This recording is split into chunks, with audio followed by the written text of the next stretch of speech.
Pernah ada orang hartanya itu habis karena ngobati ibunya. Terus datang ke saya, dia sumpek karena hartanya habis ngobati ibunya. Terus dia bilang, Gus saya ini sekarang sudah miskin karena ibu saya sakit dan harta saya habis untuk ngobati ibu saya. Terus tak guyoni sama saya.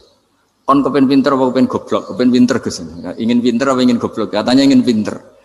Kalau ingin pinter bahasanya jangan gitu. Harta kamu itu masih di akhirat karena habis untuk ngobati ibu. Bayangkan kalau habis untuk maksiat itu habis betul.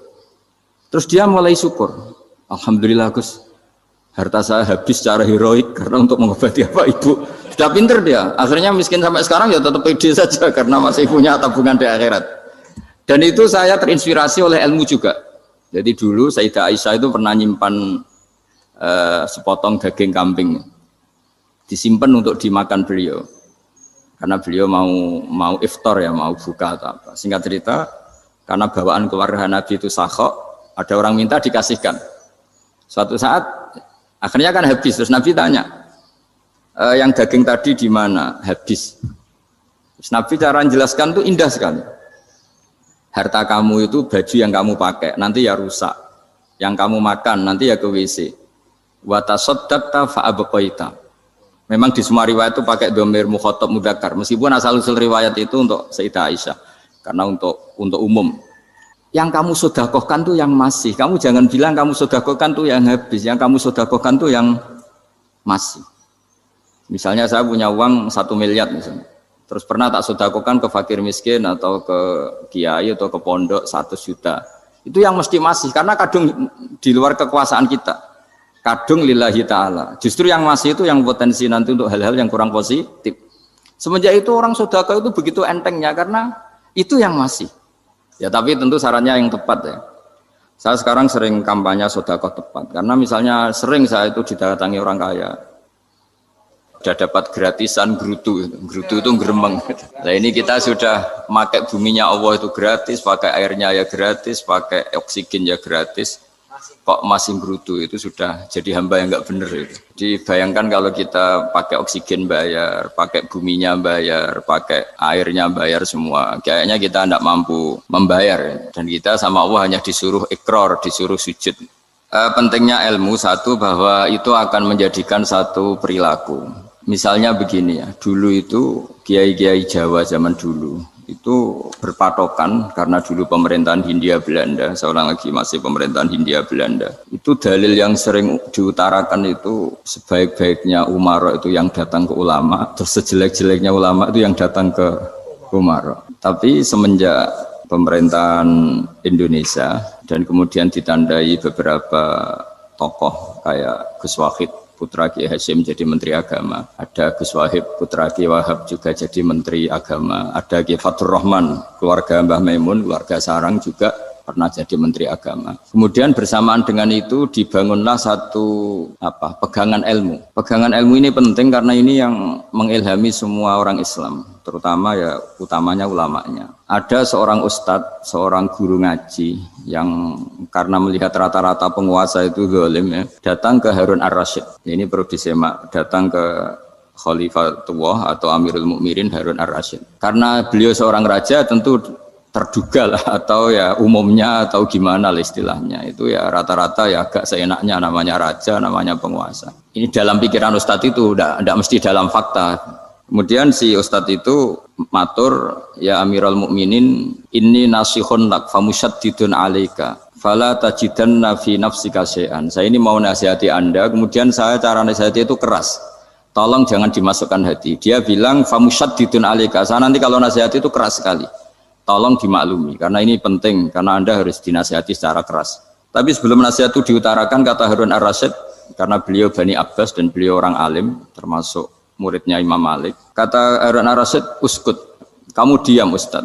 Inna Allaha ta'ala arsala man huwa khairun minka ila man huwa syarrun minni. Wa ma'adhalika yaqulu Allahu ta'ala faqula lahu qawlan layyinan la'allahu yatadzakkaru aw yakhsha. Jadi ini sekaligus etika dan norma ya bagi semua dai di Indonesia dan semua kita. Wahai Ustadz kamu diam. Allah Ta'ala itu ngutus orang yang lebih baik ketimbang kamu, yaitu Nabi Musa, ke orang yang lebih jelek ketimbang saya, yaitu ke Fir'aun. Itu saja harus pakai etika faqula lahu qawlan layyinan. Kamu harus ngomong yang halus. Ya. Jadi intinya ini Harun Ar-Rasyid komplain. Kamu itu kalau jadi ustadz ngaji kira-kira gitu. Jadi betapa baiknya orang dulu memahami Quran. Jadi Quran itu dibaca, kemudian kita mungkin baca terus jadi cerita, mungkin ada yang baca jadi perilaku, ada yang baca kemudian itu mengilhami, membentuk. Nah kira-kira itulah yang membentuk kiai-kiai alim di NU, di beberapa pesantren maupun orang-orang alim di luar NU. Asal apa ya, ngajinya dan bacanya seperti kita, pasti seperti itu. Karena cara berpikir tadi. Sudah, jadi akhirnya si Ustadz tadi keluar dan minta maaf, anta a'lamu minni, ternyata engkau lebih alim ketimbang saya. Jadi kalimat famusyaddidun alika, saya akan keras cara memberi nasihat, itu yang diket, yang dipotong, yang dibatalkan atau yang diralat oleh Khalifatul Harun Ar-Rasyid. Yaitu dikatakan inna wa ta'ala arsala man huwa khairun minka ila man huwa syarrun minni. Yaitu Allah mengutus orang yang lebih baik ketimbang kamu, yaitu Nabi Musa, ke orang yang lebih jelek ketimbang saya, yaitu Fir'aun. Itu pun harus faqula lahu qaulal layyinan. Cara berdakwah harus dengan kata-kata yang halus, yang lembut, yang indah. Dan dengan kata-kata itu diharapkan la'allahu yatadzakkaru aw yakhsha. Semoga yang didakwai menjadi ingat. Sehingga dengan kemampuan ilmiah seperti ini menjadi pegangan bersama bahwa kita sebagai dai atau sebagai tetangga atau sebagai sama-sama warga Indonesia, bawaan kita memang harus faqula lahu qaulal layyinan la'allahu yatadzakkaru aw yakhsha. Kemudian dalam disiplin ilmu yang lain, halus itu tidak kuat. Angin itu ya halus, tapi kalau di manage itu jadi kekuatan yang dahsyat. Begitu juga air dan sebagainya. Sehingga tidak perlu khawatir terus kalau dakwah halus itu tidak punya efek yang signifikan. Tidak juga. Allah Ta'ala itu pengelola angin. Angin itu kekuatannya dahsyat. Sehingga Nabi Sulaiman dikasih kekuatan angin dan bisa terbang kemana-mana. Kemudian sekarang jadi teknologi yang banyak memanfaatkan angin. Mulai rem, mulai apa saja. Sehingga dari cerita saya ini kemudian terus kiai-kiai itu membentuk dakwah termasuk di ekonomi dengan cara yang rileks. Nah cara rileks itu satu tentu dimulai dengan ilmu. Misalnya begini, saya beri contoh. Ketika ada orang melafadzkan kalimat la ilaha illallah, tiada Tuhan selain Allah. Kemudian kalimat ini mungkin kalau orang NU baca itu rutin ya, karena kiainya kelamaan ya yang ikut sambil tidur ya. Kalau tahlil itu disebut kiai tertentu itu mesti yang belakang wah suwi itu kalau kiai itu lama itu. Nah kiainya juga karena jadi lakon ya kan lebih semangat karena pegang mic. Biasanya gitu di NU itu. Kalau khotib mesti semangat karena yang pegang mic, yang dengerin mesti ngantuk karena monoton gitu. Karena yang mendengerin sudah tahu pasti nyuruh baik meninggalkan yang jelek. Jadi ilmunya sudah disimpulkan dulu. Setiap yang tidur di masjid mesti tak tanya kenapa tidur. Ilmunya ada perkembangan, Gus, nyuruh yang baik, meninggalkan yang jelek. Tapi kalau ilmunya agak ada perubahan kan dengar semua pasti nyuruh yang jelek, meninggalkan yang baik. Karena watak manusia itu agak-agak suka fitnah, itu suka geger. Tapi kalau monoton itu mesti enggak itu. Tapi yang menjadi pegangan kita, saya ulang lagi, itu ilmu dulu. Saya ulang lagi itu ilmu dulu. Saya berkali-kali menyontohkan, kalau ada orang kafir, orang yang tidak bersyahadat 70 tahun, kemudian dia bersyahadat sekali saja di akhir hayatnya. Itu kata Allah, qulil ladzina kafaru iyantahu yughfar lahum ma qad salaf. Katakan ke mereka yang kafir, jika dia mau bersyahadat, itu masa lalunya diampuni semua. Sehingga kedahsyatan kalimat ini luar biasa. Orang yang kafir 70 tahun saja, barokahnya la ilaha illallah ini, dosanya bisa diampuni semua. Nah kemudian karena ilmu ini tidak begitu populer atau kurang dipopulerkan, atau kita sendiri kurang menghayati, sehingga la ilaha illallah itu lebih dianalisis cara lafadz ini, pelafatannya ada sanadnya enggak ya gitu. Terus cara melafatkan bareng-bareng seperti itu ada tumpengan ini bid'ah enggak ya. Jadi pertanyaannya sudah tidak tentang keramatnya atau sakralnya atau fadilahnya la ilaha illallah, tapi sudah macam-macam. Wiridan cara seperti ini ada hadisnya enggak, legal enggak, terus ada sanadnya enggak. Jadi saya mohon semohon-mohonnya untuk teman-teman yang di Al-Iman itu harus ngaji ya. Ngaji itu nanti kamu tahu cara mandang sebuah ibadah atau perilaku atau apa sajalah tahu.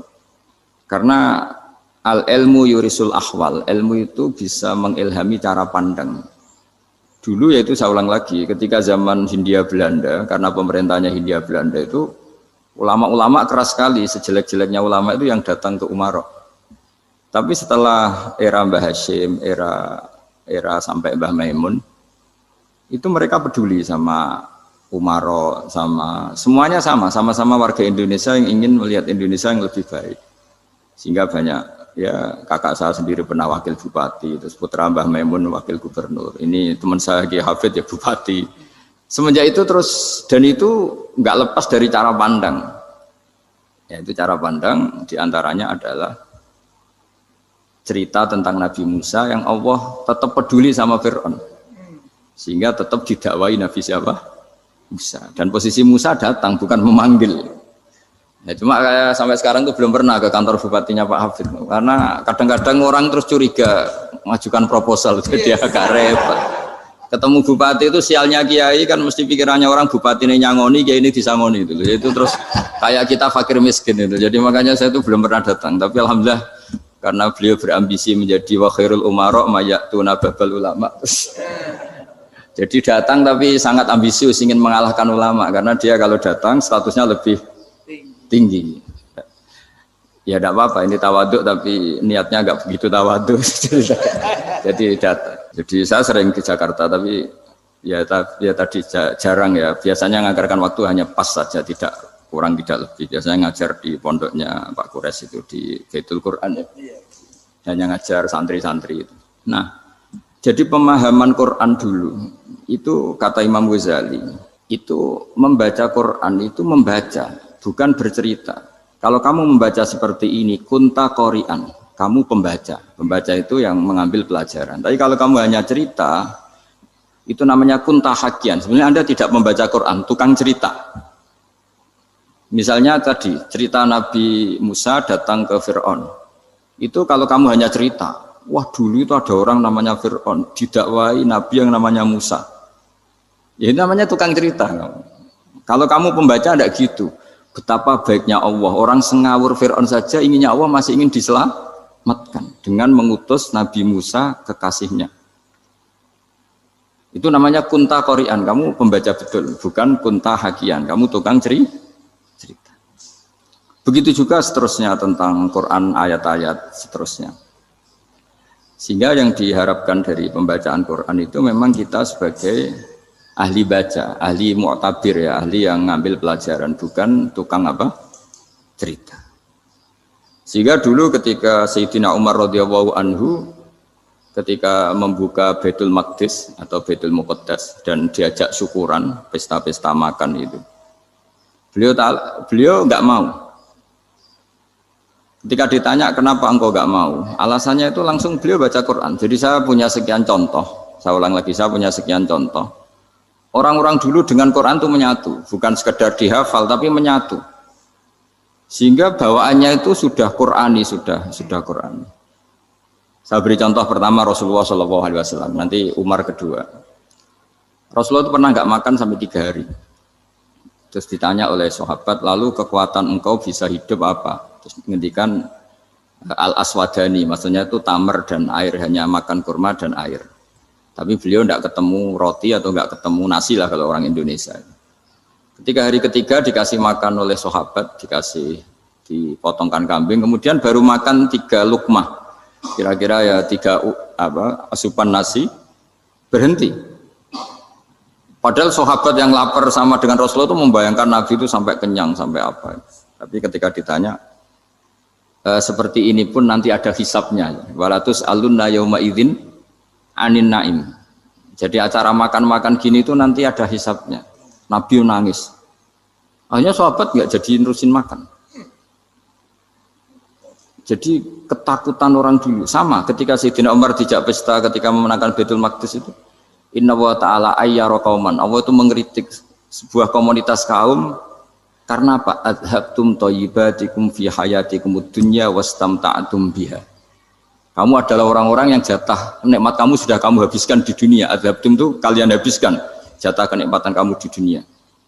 Wastam ta'atum biha, kamu di dunia sudah berpuas-puas. Maka jatah Anda sekarang di akhirat habis. Sehingga Sayyidina Umar enggak mau pesta-pesta karena takut jatah nikmatnya habis. Kata beliau terus astabqi thayyibati, akan saya sisakan sisi-sisi kebaikan saya supaya enggak habis. Corong Jawa itu aja dientek-entekno biar jatahnya masih. Sehingga di dunia kiai itu ya meskipun saya akrab bupati, akrab mungkin wakil gubernur, saya itu ya jarang ketemu. Karena kalau orang Jawa bawaannya ketemu ya makan-makan, guyon-guyon. Nak keterusan ras mlebu swarga. Makanya saya pastikan Pak Yusuf Mansur ke sini tidak akan saya jamin, biar aja, biar jatahnya masih. Jadi ini bukan karena saya bakhil, biar jatahnya masih. Ya, jadi itu ilmunya kiai.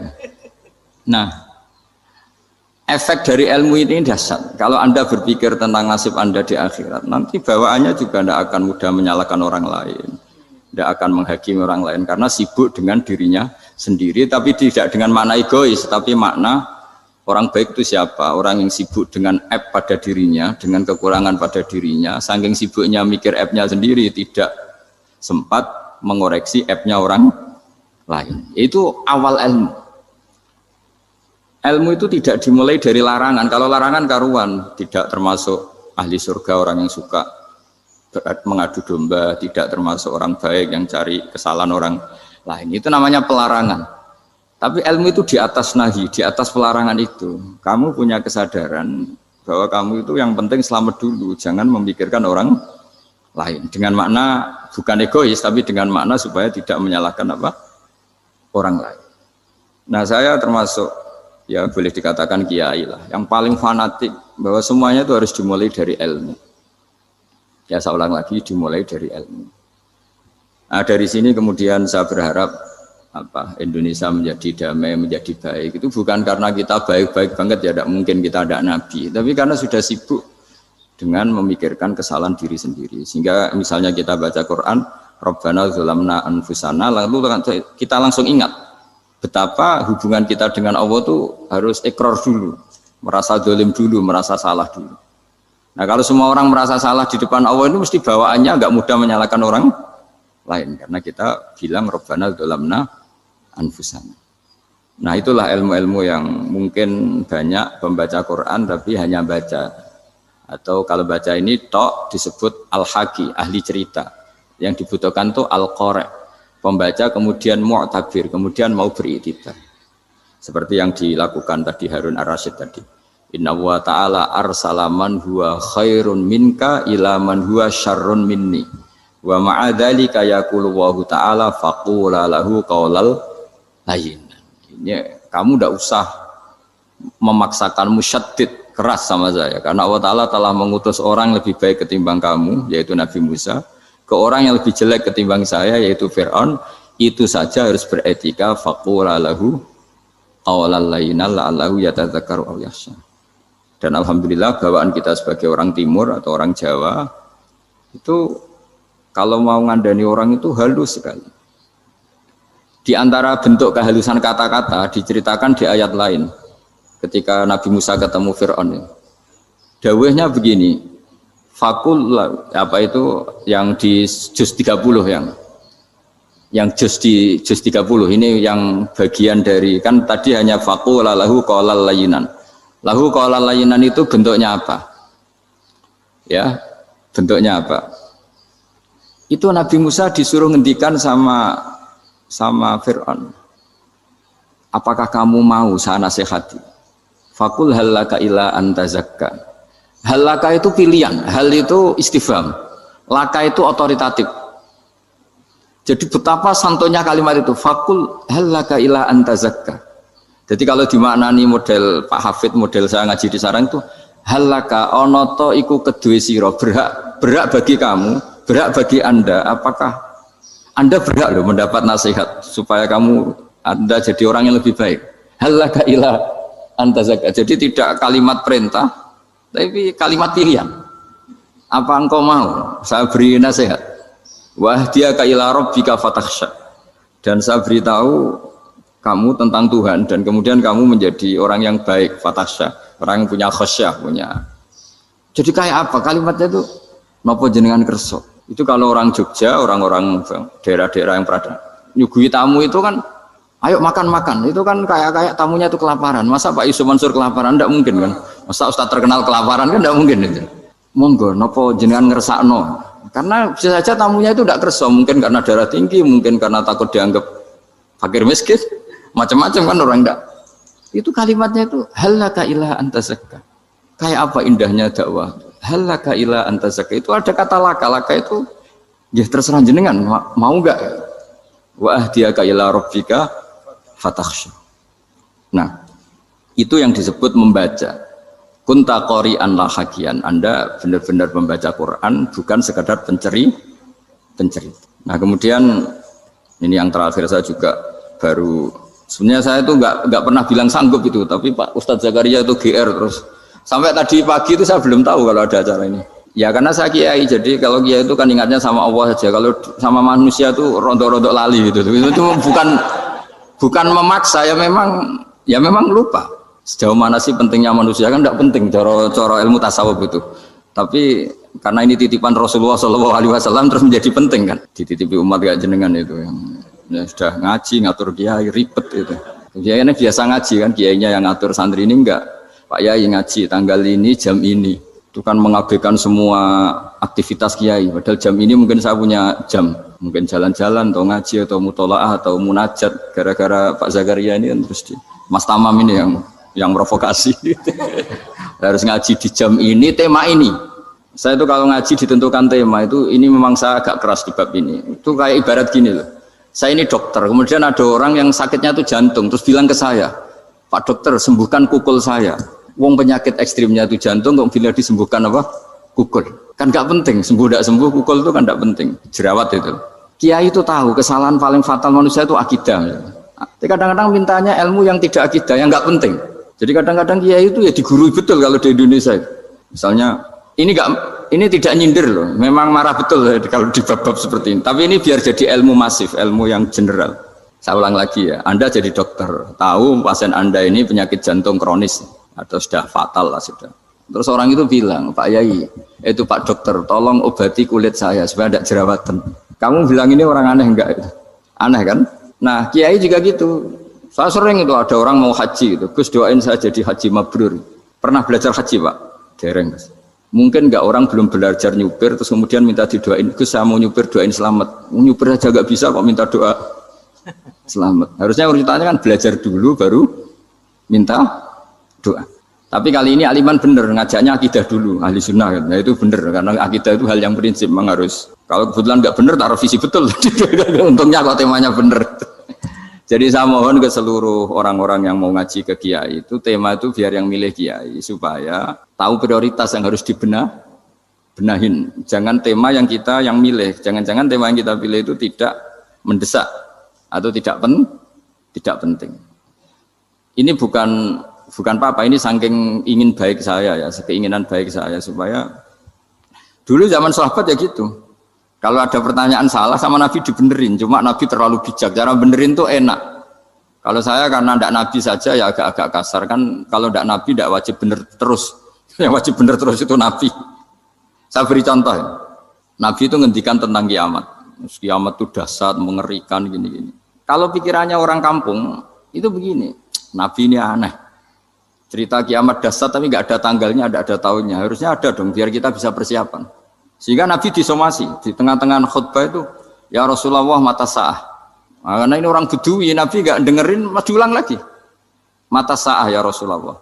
Ketika Nabi mengabaikan itu ada dua kelompok sahabat, yang satu bilang lam yasma, Nabi tidak dengar sehingga mengabaikan. Yang kedua bilang sami'a wa kariha, Nabi sebenarnya mendengar tapi tidak berkenan.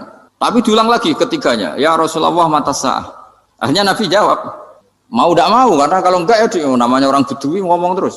Nabi balik tanya, ya karena cara berpikir dia kalau kiamat itu jelas kapannya kan bisa persiapan gitu. Paling enggak pas mau kiamat, terus pas ngaji Quran, apa kan bisa persiapan itu. Akhirnya Nabi balik tanya, ma'atatalaha. Kalau kamu berani tanya kiamat, lalu persiapan kamu apa? Ya terus orang itu bilang masyhur tuh, ma'atatulaha kabira sholatin wala siyamin wala kadza wa kadza walakinni uhibbuka. Saya sebenarnya tidak punya persiapan ya Rasulullah, cuma persiapan banyak puasa ya enggak, banyak sholat enggak, tapi saya mencintai engkau. Masyhur itu jadi hadis paling legenda, almar'u ma'aman ahabba. Sebagian disebut anta ma'aman ahbabta. Ini kata semua sahabat yang di masjid. Si Bedui ini orang paling dibenci sahabat karena mengganggu Nabi saat khutbah. Tapi akhirnya ini menjadi orang paling dicintai sahabat karena barokahnya itu hadis itu keluar secara terbuka. Almar'u ma'aman ahabba. Sebagian riwayat yuhsyarul mar'u ma'aman ahabba. Nanti orang akan sowan sama Allah bersama orang yang mereka cintai. Nah, itu sahabat-sahabat fama farihu ba'dal Islam farahahum biadal hadis. Mereka tidak pernah senang setelah masuk Islam sesenang hadis ini. Karena kita tidak perlu soleh-soleh banget, cukup menyintai orang apa? Soleh gitu. Makanya saya sekali bilang itu ya, kadang-kadang saya jadi orang alim itu ya rugi.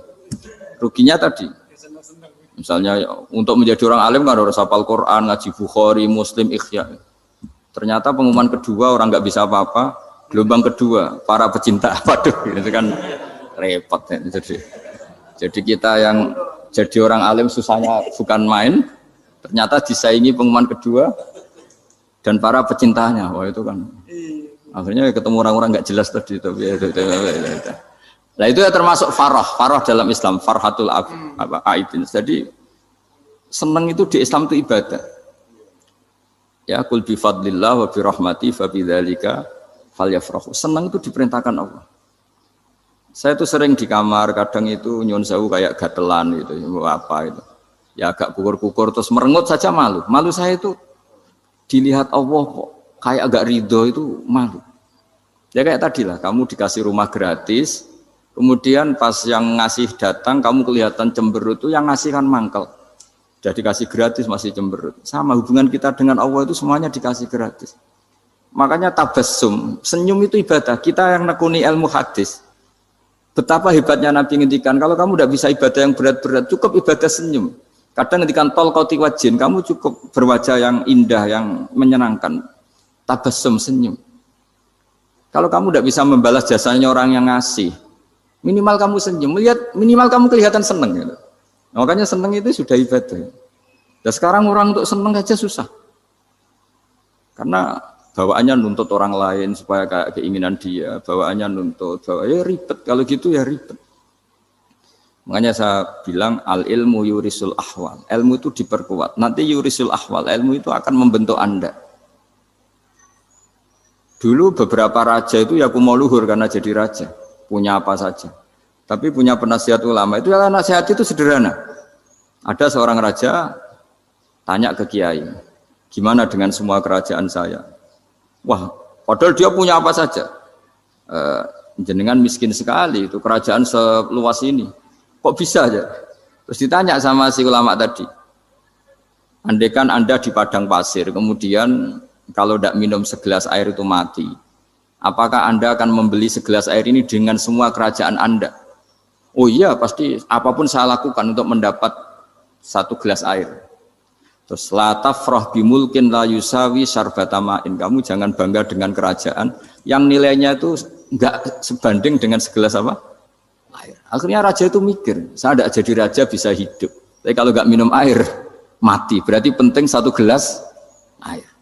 Akhirnya lama-kelamaan ini anggap kerajaan itu biasa, ternyata enggak sepenting segelas air. Ya seperti kita lah, misalnya orang enggak punya Alphard itu enggak malu. Tapi kalau nggak punya celana itu malu. Kamu mau punya Alphard tapi nggak punya celana? Kan nggak mau. Yaitu ilmu. Ilmu itu yurisul akhwal. Ilmu akan melahirkan satu perilaku. Jadi kalau ilmu Anda mantap, pasti syukurnya juga mantap. Gitu.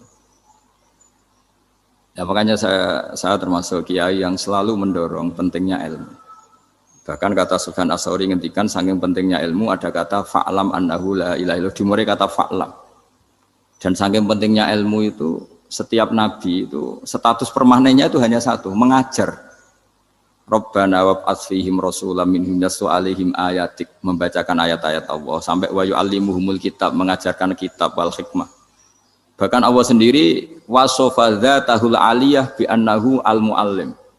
Yaitu Allah ngendikan Ar-Rahmanu 'allamal Qur'an. Jadi betapa hebatnya pengajar. Allah sendiri mensifati dirinya itu Ar-Rahmanu 'allamal Qur'an. Allah itu Maha Rahman yang mengajarkan Quran. Di surat Iqra juga disebutkan Iqra wa rabbukal akram alladzi 'allama bil qalam. Jadi Allah mensifati dirinya sebagai pengajar. Kayak apa pentingnya mengajar? Karena al-ilmu yurisul ahwal. Ilmu ini melahirkan satu sikap. Pernah ada orang hartanya itu habis karena ngobati ibunya. Terus datang ke saya, dia sumpek karena hartanya habis ngobati ibunya. Terus dia bilang, Gus, saya ini sekarang sudah miskin karena ibu saya sakit dan harta saya habis untuk ngobati ibu saya. Terus tak guyoni sama saya. Kon kepen pinter apa kepen goblok? Kepen pinter Gus. Ingin pinter apa ingin goblok? Katanya ingin pinter. Kalau ingin pinter bahasanya jangan gitu. Harta kamu itu masih di akhirat karena habis untuk ngobati ibu. Bayangkan kalau habis untuk maksiat itu habis betul. Terus dia mulai syukur. Alhamdulillah Gus. Harta saya habis secara heroik karena untuk mengobati apa ibu. Sudah pinter dia. Akhirnya miskin sampai sekarang ya tetap pede saja karena masih punya tabungan di akhirat. Dan itu saya terinspirasi oleh ilmu juga. Jadi dulu Sayyidah Aisyah itu pernah nyimpan sepotong daging kambing, disimpan untuk dimakan beliau, karena beliau mau iftar ya, mau buka atau apa. Singkat cerita, karena bawaan keluarga Nabi itu sakhok, ada orang minta dikasihkan. Suatu saat akhirnya kan habis, terus Nabi tanya, yang daging tadi di mana? Habis. Terus Nabi cara menjelaskan itu indah sekali. Harta kamu itu baju yang kamu pakai nanti ya rusak, yang kamu makan nanti ya ke WC. Wa tasaddaqta fa abqaita. Memang di semua riwayat itu pakai dhamir mukhatab mudzakkar, meskipun asal usul riwayat itu untuk Sayyidah Aisyah karena untuk umum. Yang kamu sedekahkan tuh yang masih. Kamu jangan bilang kamu sedekahkan tuh yang habis, yang kamu sedekahkan tuh yang masih. Misalnya saya punya uang 1 miliar misalnya. Terus pernah tak sedekahkan ke fakir miskin atau ke kiai atau ke pondok 100 juta. Itu yang mesti masih, karena kadung di luar kekuasaan kita.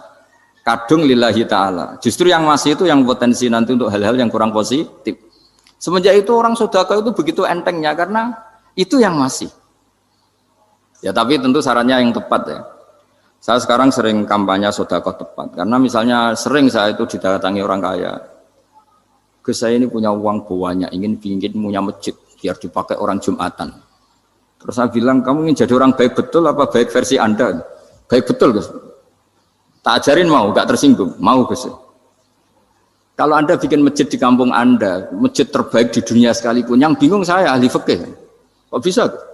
Kan terjadi 2 Jumatan, nanti sahnya yang mana? Kamu enak aja bikin masjid, kamu bikin masalah baru bagi kiai fikih di daerah kamu. Belum nanti orang terus migrasi ke masjid Anda karena lebih baik, koriknya lebih baik. Kamu membunuh masjid yang lebih tua, itu nggak sopan sekali, masjid itu sudah lebih tua kamu. Akhirnya mikir, nggak usah Gus kalau gitu, sedekah apa saja, yang penting perintah jenengan gimana. Ya sudah. Jadi sedekah itu juga harus dibina supaya kalau orang kan bisa saja kan uang 100 juta itu untuk fakir miskin manfaat, ternyata untuk masjid yang sifatnya aksesoris, untuk lampu yang kristal yang mahal-mahal bukan yang pokok.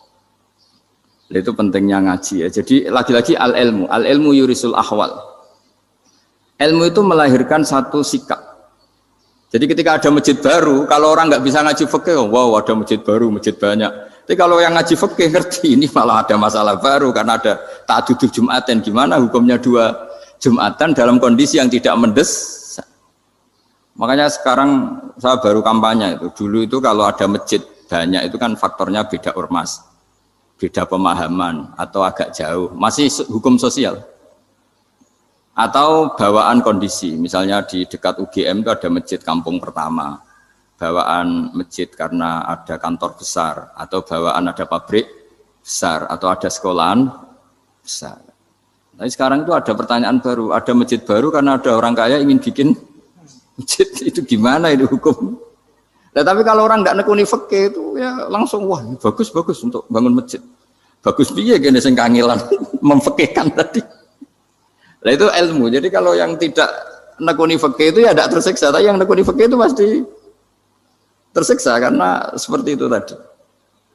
Ya jadi saya mohon di antara cara kita dakwah secara damai itu dimulai dari Rabbana Zolamna Anfusana. Itu dipakai Nabi, di redaksinya diganti dengan makna supaya kita per individu matur Allah apa ini zulam tu nafsi zulman kabiron katsiran. Nah bawaannya orang mengaku zalim, mengaku salah itu kan sudah tidak sempat mikir salahnya orang apa lain. Dan dari sini kemudian dia jadi orang yang tawadhu, yang ubudiyah, yang macam-macam. Sehingga Nabi itu bukan dianggap ya, pasti penjelas terbaik. Terus Allah meredaksikan wa ma tuqaddimu li anfusikum min khairin tajiduhu indallah. Apa saja kebaikan yang kamu sudah berikan untuk Allah sampai akhirat, itu ya pasti kamu temukan di akhirat. Terus yang terakhir saya beri contoh orang peminta-minta sa'il. Itu Sayyid Ali Zainal Abidin kalau ada orang minta-minta terus dikasih.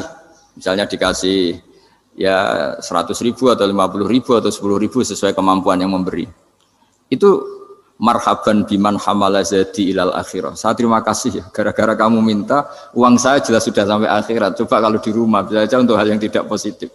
Jadi bawaannya itu cara pandang itu rubah. Jadi sebenarnya kalau kita ngasih uang di masjid, ngasih kiai atau ngasih fakir miskin, ya uang itu yang masih bukan yang habis. Yaitu watasodak kata fa'abqaita, yang kamu berikan itu hakikatnya yang masih. Karena sudah ada kamu otak-atik lagi, makanya disebut wakaf. Sebenarnya wakaf itu dulu secara makna lughat, saya ulangi secara lughat. Maknanya itu sudah berhenti, wakafun maknanya berhenti. Nah sodako itu dari kata sodako maknanya benar. Orang yang sering sodako berarti imannya benar. Orang yang uang sudah diberikan berarti dia sudah terputus, wakaf berhenti dari hubungannya dengan dia. Sudah dikasihkan berarti selesai. Sehingga wakaf dan sodako itu sebenarnya maknanya saling melengkapi. Kemudian orang-orang fikih karena ada disiplin ilmu tertentu, wakaf itu untuk sodako yang permanen, yang abadi, kemudian sodako untuk infak. Tapi itu kan hanya istilah-istilah dalam disiplin ilmu. Sebetulnya kalau pakai ilmu yang umum, sodako ya bisa disebut wakaf, wakaf ya bisa disebut apa? Sodako. Karena maknanya sodako itu wakaf. Wakaf itu apa? Qat'u raqabatil malik an hadal mal atau an mali. Hubungan pemilik harta ini terputus dari harta itu. Jadi misalnya saya sudah wakaf tanah ini ke masjid, sudah diterima. Buat saya kepikiran gadekan atau menjual sudah tidak bisa, sudah berhenti di situ saja hubungan saya dengan kepemilikan harta itu. Makanya disebut apa? Wakaf. Dan kalau saya wakaf berarti menunjukkan kebenaran iman saya karena sudah menafkahkan sebagian harta untuk Allah Ta'ala. Disebut sodak. Makanya bahasa Arab itu gampang ya, kalau sodalqoh, sodaqoh. Orang kalau bayar mahar disebut sodak karena menunjukkan cintanya. Teman yang setia disebut sodik karena ya benar dalam berteman. Abu Bakar disebut as-siddiq karena sangat membenarkan kanjeng Nabi dan seterusnya dan seterusnya. Jadi begini ya, kalau dalam fikih Islam, misalnya ini ada di beberapa literatur fikih, di semua fikih, baik mazhab Syafi'i, Hanafi, Hambali, di semua kitab fikih. Misalnya ada orang mau masuk Islam, terus konsultasi sama ustadz atau sama kiai, Pak saya mau masuk Islam, kamu nggak boleh ngambil sikap monggo ngeteh dulu, tidak boleh. Atau apalagi diajak ngobrol dulu, karena 5 menit kita mempersilahkan ngopi dulu itu artinya dianggap kita membiarkan dia dalam keadaan kafir 5 menit dan kita dianggap ikut tanggung jawab. Sehingga di bab ada ulama yang ngebabkan itu sampai di bab murtad. Termasuk murtad adalah orang yang dimintai mensyahadatkan non muslim kemudian disuruh ngopi dulu atau ngeteh. Karena dianggap pembiaran sekian menit masih berstatus kafir. Jadi ibaratnya gini ya, kalau kita mungkin baru bapak-bapak baru pakai celana pendek terus ada orang kecelakaan di jalan, saya tak pakai baju dulu, nanti baru kamu saya selamatkan. Itu kan naif.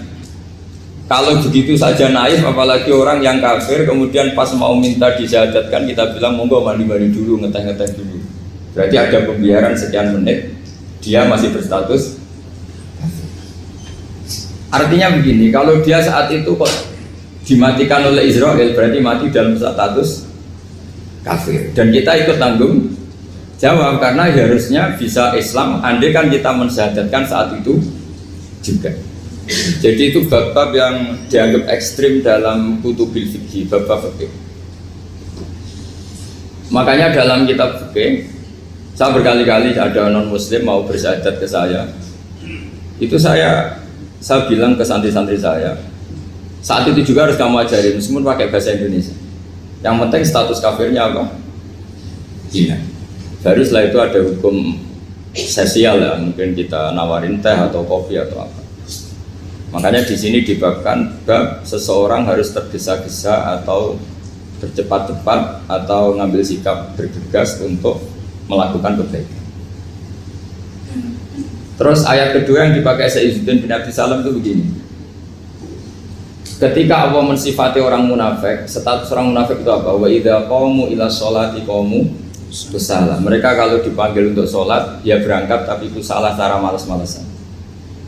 Sehingga untuk menunjukkan kita loyal sama Allah itu ya paling tidak ada sikap di atas rata-rata. Makanya ada sa'i ya lari-lari kecil, tawaf juga disunatkan ada lari-lari kecil, disebut ar-romal, romal itu lari-lari kecil. Untuk menunjukkan bahwa kita loyal sama Allah itu tidak sak kobre cara Jawa. Nah itu dibabkan sendiri. Jadi beda antara tergesa-gesa sama ekspresi serius. Jadi musyawarah itu ya kira-kira kan nggak mungkin lah kita dipanggil rektor atau kiai atau orang tua kita terus jalan leha-leha itu kan nggak mungkin. Nah contoh yang diambil di sini begini, ketika ada debat terbuka antara Fir'aun dan Musa, saya ulang lagi ya, ada debat terbuka antara Musa dan Fir'aun, kan Nabi Musa datang ke Fir'aun, lalu kata Fir'aun, ini asal-usul ayat ini saya terangkan sejarahnya. Kata Fir'aun, lalu kalau kamu tidak nuhankan saya, Tuhan kamu siapa? Terus kata Musa, Rabbus samawati wal ardi, yang nuhani langit dan bumi. Fir'aun masih berkelit. Kalau Tuhan di bumi, setahu saya kemana-mana yang dituhankan saya, kata Fir'aun. Ma'alim tulakum min ilahin ghairi. Terus Nabi Musa masih ngendikan, ya sudah Tuhan yang nuhani langit. Terus Fir'aun manggil Haman. Haman itu arsitekturnya Fir'aun. Ya Haman ibnili sorhal ali abduhul asbab samawati fa'atoliya ila ilahi Musa. Haman bangunkan kami piramida yang tinggi. Saya ingin melihat Tuhannya Musa. Musa akhirnya mikir, karena kalaupun Fir'aun bisa naik ke langit tetap tidak bisa melihat Tuhan. Kita tahu Tuhan nggak bisa dilihat. Kita yang mukmin aja udah lihat, apalagi Fir'aun rivalnya kan. Akhirnya Musa ganti argumentasi, yaitu argumentasinya Musa, Rabbukum wa Rabbu abaikumul awwalin. Ini perlu diingat dan perlu saya sampaikan.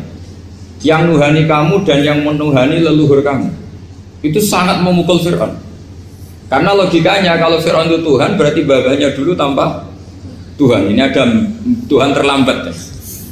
Jadi kalau Fir'aun Tuhan, berarti bahnya tanpa Tuhan, karena zaman era mbahnya belum ada Tuhan. Karena perdebatan itu banyak punggawa Fir'aun yang mukmin. Wah ini Fir'aun nggak bener ini. Kalau dia Tuhan berarti babanya tambah Tuhan. Karena kalau iman itu akan diadili, akan dieksekusi, maka orang ini berstatus rajulun mu'minum min ali fir'aun yaktum imanah. Maka di Quran diterangkan wa qala rajulun mu'minum min ali fir'aun yaktumu imanah. Ada seseorang yang iman tapi menyembunyikan iman. Lah orang ini selalu ikut rapat di rapat-rapat penting Fir'aun, termasuk rapat ketika Fir'aun dan para tentaranya memutuskan membunuh Musa. Karena dia ikut rapat dan eksekutornya besok disuruh nangkap Musa, orang ini malam itu juga nemuin Musa terus bilang innal mal ayat tamiru nabikal yaqtulu ka Musa. Rapat tadi malam memutuskan kamu besok dibunuh, maka kamu harus bergegas meninggalkan Mesir. Nah, dari kesimpulan itu, dari cerita itu kemudian diambil secara hukum fikih bahwa untuk menyelamatkan darah harus jasa, harus bergegas. Andai kan Musa itu kok sak kobre, sak sempate, maka keburu. Andai kan ini rojul ini tadi, orang tadi penasihat tadi kok sak kobre ya, maka berarti Musa terlanjur tertang. Jadi itu pentingnya ulama ya. Jadi cerita yang linier, cerita yang seakan-akan cerita di tangan ulama tetap menjadi al-ahkam al-fiqhiyah, menjadi ketentuan-ketentuan apa? Fikih. Jadi yang diambil di sini adalah lelaki tadi yang ikut rapat jadi bergegas menemui Musa, memberitahu kalau kamu besok mau dieksekusi, fakhrus, maka kamu harus secepatnya keluar dari Mesir untuk menyelamatkan diri. Terus oleh Izzuddin bin Abdus Salam dibabkan bab harus tergesa-gesa menyelamatkan darahnya orang apa? Islam. Jadi ini penting saya sampaikan. Jadi al-qasas ya, semua cerita di Quran itu tidak sebagai cerita, karena Quran tidak ingin melahirkan pendongeng, tapi harus menjadi ibrah, menjadi teladan. Jadi makanya terus di kitab-kitab ulumul Quran diterangkan al-qasas, ya, beberapa cerita di Quran adalah semuanya menjadi ketentuan fikih. Saya ulang lagi ya, semua cerita yang ada di Quran itu menjadi ketentuan fikih meskipun alurnya apa? Cerita. Kayak tadi kan alurnya cerita bahwa lelaki ini bergegas nemui Musa supaya Musa cepat keluar dari Mesir. Terus dibabkan babul musaroah ila musifik. Saya teruskan ya. Wa kama la ra'ayna may yaqtulu musliman law tabtu'u alaihi la qatalahu fal musaroah ila takhrisihi min wajibatun. Idlaisal unatu mahmudatan fi kulli syai'in falaha mawatinu tuhmadu fiha wa mawatinu tudamu fiha wa kadzalika al musaroah wal lain wal dhulta wa ghairuhuma. Terus cara berpikir ulama, saya pernah baca dalam satu sejarah ulama besar namanya Sufyan Ats-Tsauri. Sufyan Ats-Tsauri itu menjadi wali itu gara-gara kalau sholat di masjid itu beliau datang sebelum adzan. Saya ulang lagi, beliau datang sebelum adzan. Ditanya, kenapa kalau kamu datang sebelum adzan? Saya ini nggak ingin jadi hamba yang buruk. Hamba yang buruk atau pembantu yang buruk adalah setempe nunggu dipanggil. Misalnya kita tahu majikan kita pasti manggil jam 7. Kemudian jam 7 itu Anda masih ngopi, masih tata-tata, itu kan tidak menghormati majikan. Harusnya kamu setempe di jam yang saat itu pasti majikan Anda memanggil. Kata beliau, saya tidak ingin seperti pembantu yang buruk. Datang nunggu apa? Dipanggil. Jadi itu ada beberapa spirit ya, atau inspirasi dari aturan-aturan mahabbah. Sebab itu ketika Allah kritik orang munafik, wa idza qamu ila sholati qamu kusala, ketika dipanggil sholat mereka datang bermalas-malasan. Karena tidak ada cintanya sama Allah, maka datang berlambat-lambat. Nah, berarti kalau ekspresi cinta mengharuskan kita datang bercepat. Makanya dalam istilah lain di Quran ini termasuk balaghatul Quran. Di juz 25 itu istilah menuju Allah itu fafirru ilallah. Kita tahu firar itu maknanya lari apa jalan biasa? Lari. Jadi untuk mengekspresikan mahabbah kita, kangen kita pada Allah, cara bahasa Arab isyak kita, berontok kita sama Allah, tidak diistilahkan jalan tapi fafirru ilallah, harus bergegas berjalan. Begitu seterusnya. Maka kalau ada orang Islam, terus ini konsekuensi hukum, ada non muslim minta, Pak Bah, saya tolong ajarkan syahadat. Nggak boleh saya bilang gini, monggo ke dalam dulu. Padahal perjalanan ke rumah saya misalnya setengah jam, nggak boleh. Saat itu meskipun sambil berdiri-diri harus kita tauhidkan. Kamu yakinnya Allah itu satu, Tuhan Allah, harus. Karena kalau ada perjalanan ke rumah 5 menit terus dia kecelakaan, belum syahadat, statusnya mati apa? Kafir. Dan kita ikut terlibat karena sebetulnya bisa mengislamkan saat itu juga. Analoginya kayak tadi loh. Orang kecelakaan di jalan karena kita pakai celana pendek, contoh Syria ya, saya tak pakai baju dulu. Habis itu dilides truk. Itu kan kita ikut salah karena kita yang punya kesempatan. Tentu yang disalahkan yang punya kesempatan. Karena merubah status dari potensi kelides truk menjadi sama sekali gak potensi kelides truk dengan kita inggirkan. Meskipun kita dalam keadaan tidak ideal. Sama. Orang kafir yang mau masuk Islam itu umumnya kiai-kiai kan kadang sebagian disuruh mandi dulu, itu salah sebenarnya. Itu salah sekali. Sangat salah, apalagi nunggu seremonial di masjid, nunggal toko-toko itu bujutnya salah. Itu gak cuma salah, bujutnya salah. Jadi salah yang akut. Itu salah besar. Kalau seremonial monggo, tapi kalau mengislamkannya harus saat itu. Apalagi seremonial seminggu lagi nunggu tokoh terkenal, nunggu di syuting dulu, wah itu perilaku show, itu bukan mengislamkan itu. Makanya kita yang sebagai peneliti fikih itu kadang itu enggak sreg gitu.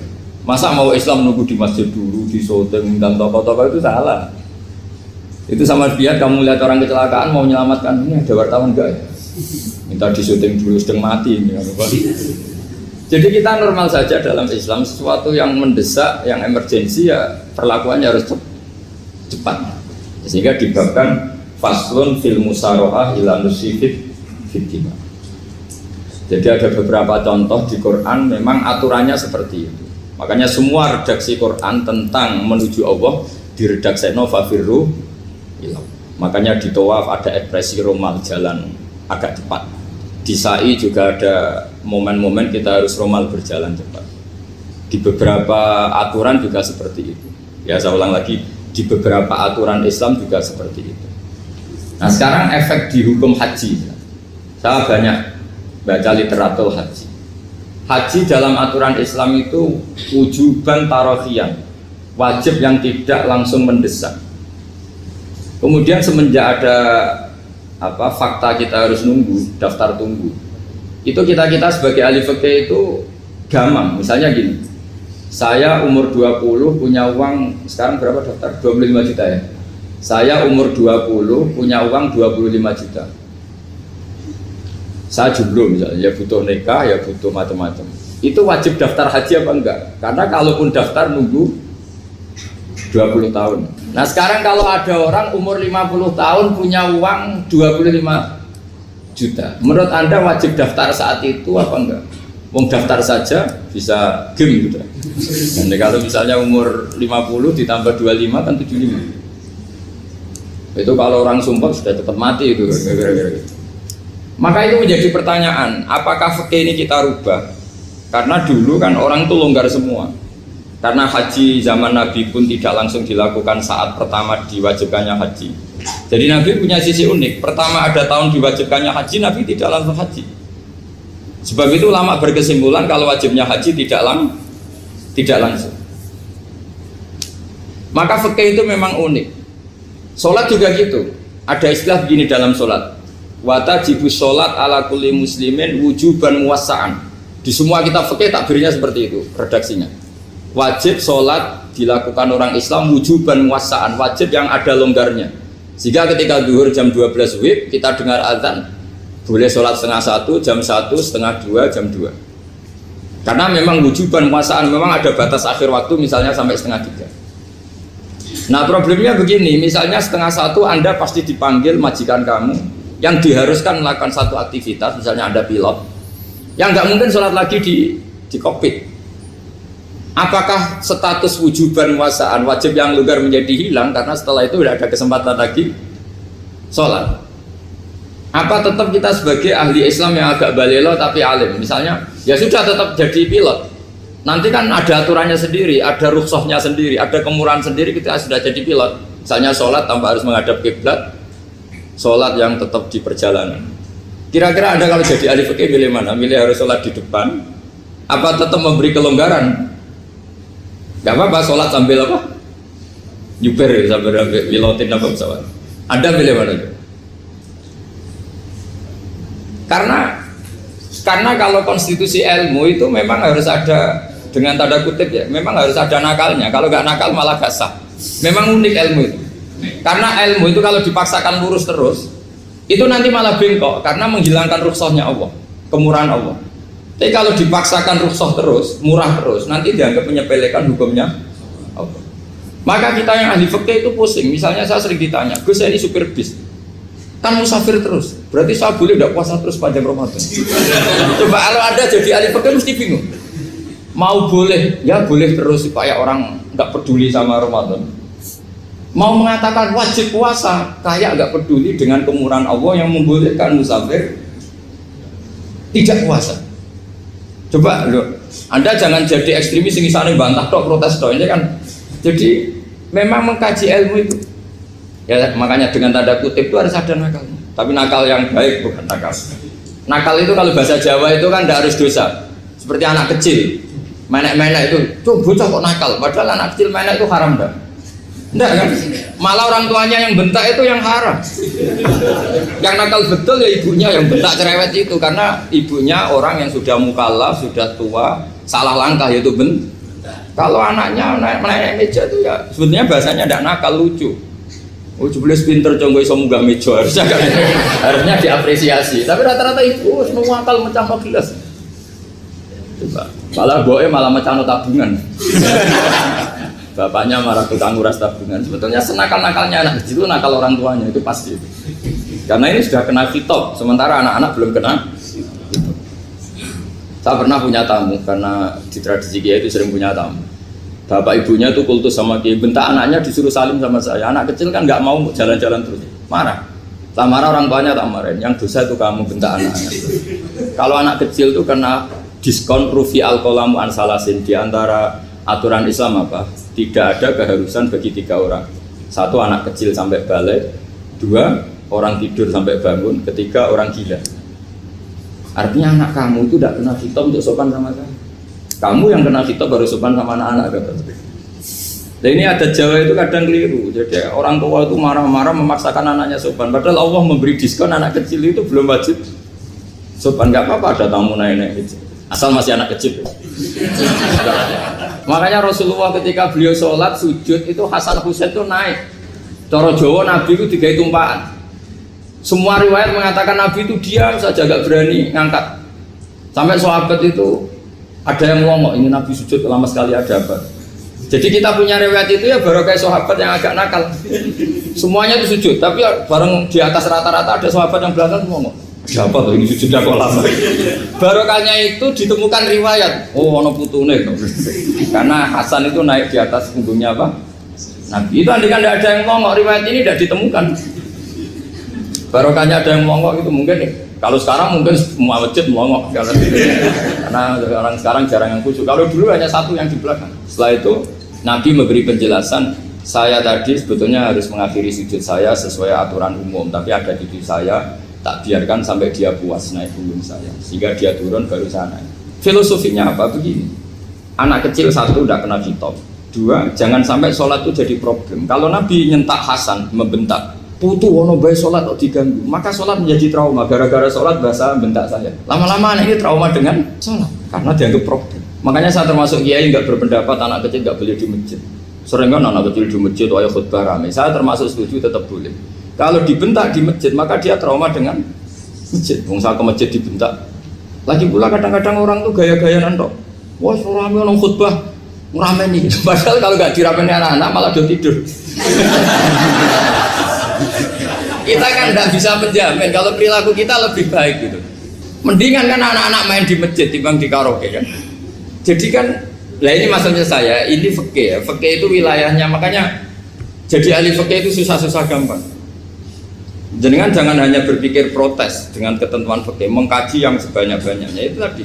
Misalnya Anda seorang supir permanen, supir bis terutama, kalau truk kan bisa lihat-lihat, kalau bis kan apa ada deadline-nya ya waktu, seperti bis jurusan Surabaya Semarang, saya kan sering naik bis jurusan Surabaya Semarang. Kadang-kadang supirnya melihat saya tanya, Gus saya ini supir. Saya ini Ramadan itu gimana ini? Ya saya sudah ngerti setengah nakal dan senengnya dijawab rasa poso ya saya tahu. Tapi masalahnya secara fikih kalau kamu menghargai kamu harus puasa terus. Kamu melanggar konstitusi ilmu. Memang musafir punya diskon? Boleh? Tidak puasa. Pertanyaannya bayarnya kapan? Wong Syawal ya nyupir lagi. Dzulqa'dah nyupir lagi nanti sampai Ramadan ya. Nah terus ya pas kamu cuti, biasanya cutinya pas sakit, boleh diskon lagi karena sakit. Coba. Nggak, andai kan Anda jadi ahli fikih milih zaman. Lu kalau orangnya soleh terus kayak ustadz di sini kayak dosen UI kan, masa dosen UI Universitas Islam nggak Islami kan nggak mungkin. Mungkin memilih poso kan. Masalahnya ini kan hukum untuk orang kebanyakan, nggak boleh hukum mosok gak kuat. Bu, sahur jam 3:30 ngombe vitamin pokoknya harus kuat. Itu udah hukum, itu saran. Hukum itu beda dengan saran. Hukum itu hanya berpijak musafir itu boleh store. Kalau saran memang boleh, ya usahakan kamu makan 3:30 pas fit nyumpir. Terus kalau nyumpir selesai jam 10 nanti istirahat. Memangnya majikan bisa ngatur jamnya? Itu fikih. Maka menjadi perdebatan yang namanya pergi itu apa? Menurut Imam Syafi'i pergi itu ya dari rumahnya ke tempat yang asing yang tidak wilayahnya namanya pergi. Menurut Imam Ahmad bin Hanbal enggak. Pergi itu tidak kerja. Jadi orang yang supir yang seperti itu namanya tidak pergi tapi kerja. Tanyakan ke publik, misalnya jenengan ke UI, istri kamu atau suami kamu ditanya, istri kamu kemana? Kira-kira jawabnya bilang pergi jalan-jalan apa bilang kerja? Kerja. Makanya kata Imam Ahmad bin Hanbal, mudi mustafar atau orang yang berprofesi, yang profesinya memang harus pergi kayak traveling atau supir, maka itu namanya tidak pergi, namanya itu kerja. Karena apa? Sekali distatuskan pergi, maka ikut status yang dikatakan Allah dan Rasul dapat diskon, boleh tidak puasa. Maka terus kita debat tentang definisi. Nah, definisi ini penting karena yang menjadikan hukum rubah itu definisi. Misalnya gini, Mbak ini ngaji saya. Statusnya kalau pakai status saya ajnabi, orang lain Bapak ajnabiyah, maka hukumnya saya melihat Bapak ini haram karena statusnya ajnabi melihat ajnabiyah yang tidak mahram. Tapi kalau di fikih itu ada statusnya. Antara lelaki boleh muwajahah sama perempuan adalah satu untuk belajar, dua untuk muamalah, tiga untuk kesaksian, empat untuk pengobatan. Itu kan ada pengecualian. Sehingga statusnya sekarang Mbak itu belajar, apa ingin melihat Gus Bah atau Gus Bah itu mengajar atau ingin melihat itu statusnya bisa rubah. Makanya kalau sebetulnya kalau kita marung di warung misalnya Padang, kita nggak pilah-pilah, kebetulan pelayannya perempuan itu masih bisa dikilah secara fikih. Saya muamalah marung, cuma kebetulan penjaganya. Tapi masalahnya Pak ini punya daftar penjaga yang cantik, yang masalah. Maka pertanyaannya itu marung ke situ demi marung apa demi melihat? Tidak jawab saja. Demi marung apa demi melihat? Kalau demi marung supaya kenyang, penjaga yang sangar-sangar juga banyak. Akhirnya kalau demi makan, penjaga yang cowok kan banyak. Kalau demi melihat, berarti yang dihitung kan niatnya. Berarti karena muamalah apa karena melihat? Melihat. Itu status. Jadi makanya kalau mudi musafar itu namanya orang pergi atau orang kerja? Orang kerja. Maka menurut pikirannya Imam Ahmad bin Hambal seperti itu harus puasa karena dia adalah pekerja, bukan musafir. Lalu dalam masalah jumlah 3 hari misalnya, kalau dalam fikih kita, nggak saya kenapa ngomong fikih terus ya, karena banyak yang melupakan fikih. Jenengan pergi haji, zaman Nabi haji itu jamak dan qashar terus. Padahal hajinya Nabi itu, haji itu minimal kan berapa hari minimal itu? 9, 10, 11, 12. Sebenarnya haji itu minimal hanya 4 hari. Karena 13 Dzulhijjah bisa nafar apa? Awal. Kalau nafar awal berarti nggak ada kewajiban nafar sani. Berarti yang wajib betul kan 9, tanggal 9 wukuf di Arafah, terus 10 biasanya ifadah sama balang jumroh apa? Akobah, terus 11, 12 itu kan sudah boleh cabut karena apa? Nafar apa?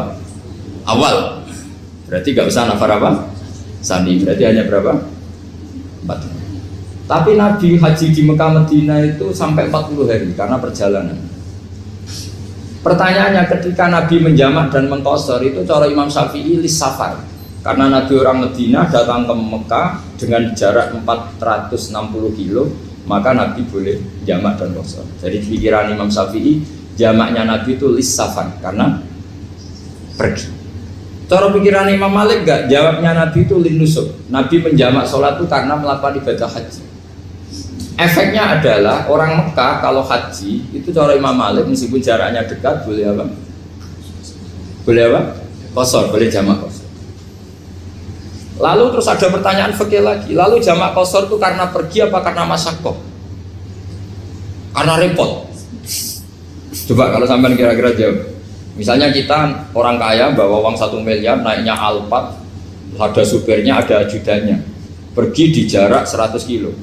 Masyaqqahnya kan tidak ada sama sekali, apalagi di tol kebetulan nggak macet. Kira-kira boleh jamak nggak? Boleh Gus karena pergi, tapi kan nggak ada repotnya sama sekali. Dibanding misalnya yang ngebis bawa beras 1 pintal gitu kan, udah gitu suruhan orang lagi kan pusing. Maka fikih ini untuk memberi hukum itu kalau fikih itu menstatuskan dulu. Ini orang boleh jamak itu karena masyaqqah apa karena safar. Lalu kalau setelah karena safar itu karena jaraknya apa tingkat masyaqqahnya. Kalau karena jaraknya ya tidak juga. Tidak juga gini maksudnya. Mungkin Anda tidak pernah terpikir begini. Kalau saya mau ke Jakarta, kemudian sampai Purworejo itu sudah waktu zuhur. Saya boleh nggak zuhur di situ sama saya? Boleh kan? Padahal perjalanan saya belum capek. Artinya nunggu boleh jamak itu setelah kita menempuh jarak itu apa menuju, sedang menuju dan niat. sedang menuju dan niat. Misalnya saya mau ke Jakarta, saya orang Sleman mau ke Jakarta, itu sampai mana itu Magelang itu sudah boleh jamak kan? Boleh kan?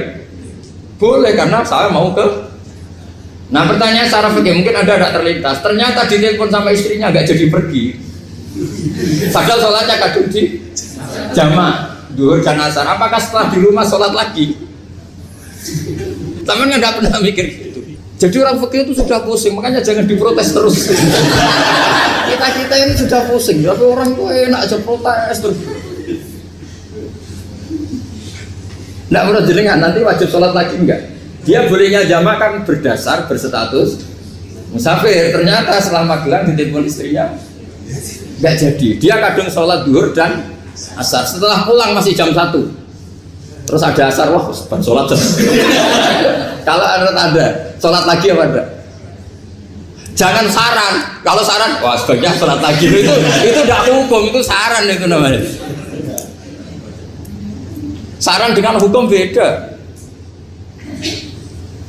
Sholat lagi pada. Loh, ketika ada jaga itu berdasar malas atau berdasar hukum? Apa? Nah kalau Anda sholat lagi, pertanyaannya gini, Allah itu tidak punya tradisi mewajibkan 2 kali. Pertanyaan fikihnya mesti gitu. Dan saat Anda di Magelang menjamak itu melakukan sesuatu yang disahkan oleh agama. Berarti pas Anda jamak duhur asar, sesuatu pas melakukan itu kan berstatus sah dan boleh. Meskipun setelah itu ada masalah, istri kamu nelpon terus pulang. Tapi pas itu kan sudah dinyatakan oleh malaikat sah, Anda sudah duhur dan asar. Kalau melihat itu tidak wajib mengulang. Tapi bisa saja malaikat ada yang usil. Itu sah karena Anda berstatus musafir. Berhubung status Anda hilang, maka poin Anda sudah sholat juga hilang. Kamu milih fikih yang mana? Jadi peneliti fikih itu beda dengan orang-orang yang dengarin protes. Beda karena nengkuni itu beda karena ada konsekuensinya. Makanya fikih itu sampai saya punya kitab fikih itu dikarang satu orang itu jumlahnya 20 jilid, per jilid itu segini. Jadi satu meja ini dikarang satu orang. Itu mulai yang presisi, yang detail sampai yang khayal. Yang khayal juga ada. Yang khayal itu tadi beliau banyak menghayalkan gini, suatu saat Anda datang ke Mekah itu hanya butuh waktu 20 menit. Zaman itu belum ada pesawat. Lalu boleh gak jamak? Boleh gak nakal? Nakal itu begini. Sampai orang kaya punya jet pribadi, misalnya ada Ronaldo masuk Islam, orang kaya. Itu bisa gak puasa? Karena begini.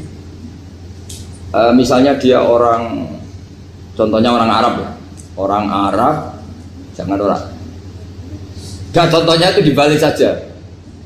Di sini itu kalau imsak jam berapa? Imsak Ramadan jam berapa? 3:30 aja biar aman ya. Kalau 3:30 kan masih imsak. Dia terbang ke Mekah. Jadi orang sini puasa jam 5 kan mulai puasa. Dia terbang ke Mekah kan masih malam. Makan terus dia. Mekah mau ada matahari terbang lagi ke barat. Karena dia menghindari berstatus puasa. Atau sebaliknya, dia orang Mekah jam 12 puasa, 12 siang puasa. Dia, wah kalau 6 jam lagi buka, bisa barangkali saya terbang ke Indonesia. Ke Indonesia terbang baru 1 jam, di sini sudah buka. Itu khayal. Jadi itu ada khayalnya. Itu lama dulu sebelum ada pesawat sedang mengkhayal gitu. Bolehkah orang yang di Masyrik ke Maghrib demi itu? Kalau Anda jadi Raja Salman jam 1 kok sudah nggak kuat apa? Puasa, itu diberi saran terbang ke Indonesia. Itu kalau pakai jet kan nggak sampai 9 jam, 1 jam ke Jakarta. Sudah ada wow akbar. Bukan. Boleh enggak? Lo mau kamu enggak bilang, oh enggak boleh. Wong di Jakarta sudah huru bisa sih. Masa sudah matahari terbenam orangnya enggak boleh? Bukan. Leja. Apa? Kalau resikonya gini, Sampean mungkin nggak mikir, resikonya gini, kalau dia berstatus musafir, bolehnya buka karena musafir, pertanyaannya dia wajib bayar. Kan musafir bolehnya kodok nanti harus bayar, tapi kalau dia buka normal kan bayar, beda, efek pakainya beda. Sampean jangan protes, Gus Baik gimana, mau ngaji malah tidak senang. Ini kan ngajinya para dosen, para pegawai, jadi harusnya itu jadi mufti, ngaji untuk jadi mufti. Bukan ngaji untuk mendengarkan.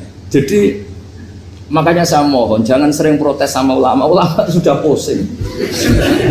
Karena efek-efek hukum itu tidak gampang. Kayak tadi misalnya kalau dia boleh buka atas nama musafir, resikonya wajib bayar. Masalahnya Raja Salman ini mau enggak gitu. Dia inginnya. Maka pertanyaannya itu kitab yang milik saya tadi yang 20 jilid tadi.